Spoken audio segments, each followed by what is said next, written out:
I know what you're thinking. It's mid-January here in the Northern Hemisphere. Nighttime temperatures here in New England are dipping down into the single digits or below. And what you're worried about is, how do I keep my tomato plants from freezing overnight? We're gonna step into my greenhouse here.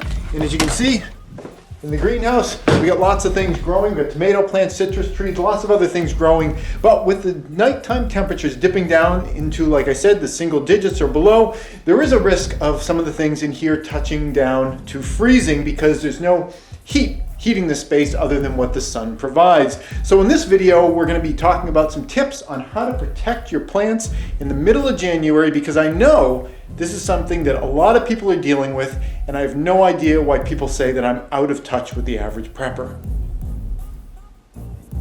I love the chase and the hunt, and I set the pace when I'm running. I always take what I want and I always give it 100. Don't need a bank, no I'm funded. Play the game like it's nothing. I'm always thankful for something. Don't take for granted, stay humble. Now waiting, better believe in your mind, cause it's everything. You can mold, shape, find almost anything. If you're new to my channel, maybe you haven't heard me say this before. If you aren't new, then I'm sure you've heard me say this a million times. I love having greenhouses in the middle of winter. You can have, fresh tomatoes growing, although these haven't actually been giving me any fruit, but it still gives you that fresh tomato smell. I've got some snow peas going in here, lots of other things kind of developing. But when it does get super cold outside, there is a threat of frost in here, and I'm taking some precautions to make sure that the crops that I got growing in here aren't going to be destroyed by just a night or two of severe cold. And this is the technique that I'm just using, is bags.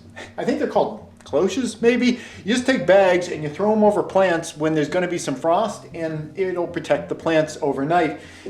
These are just over some aloe vera plants right here. I've got some snow peas over here, and these are just growing up as seedlings. And last night I had this bag here that was just on top of them. You can see a lot of the humidity is still on the top of that bag from overnight. Another way that we do get heat into here is from the gray water system. All of our shower water dumps into this vessel here, and then it spreads out across the garden areas here. And that is, nice, hot, warm shower water that's coming out of there. So that's an additional heat source.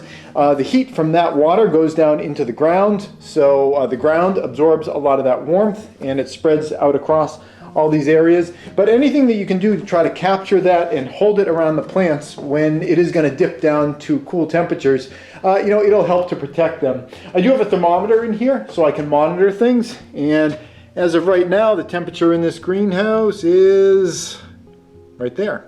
Depending on which temperature scale you want to look at. So you can see we're dancing kind of close to the point of freezing.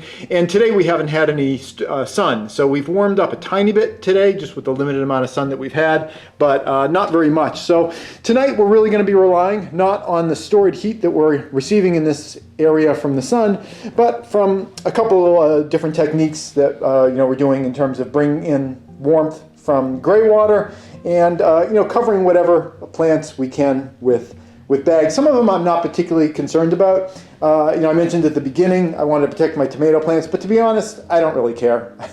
These guys can freeze at this point. I've actually had a fair bit of difficulty getting any fruit to come out of these tomato plants. We've had a lot of flowers be set, and I've tried to auto-pollinate them, but I haven't been successful at auto-pollinating any of these tomato flowers yet. So at the moment, I don't feel like I actually really care that much whether the tomatoes bite it during some cold weather, so I'm not going to be too concerned about that. But certainly the snow peas I would like to protect. I want to protect these aloe plants. Of course, I could just bring these aloe plants in as well.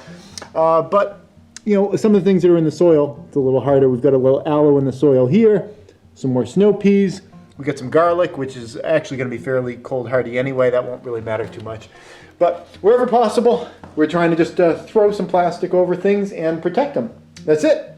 Thanks for watching. Hey YouTube preppers, if you enjoyed this video, here's another one that I think you might like. But before you click on it, I wanted to take a moment to thank all the people on the right-hand side of your screen. They help to support all the work that I do here over at patreon.com.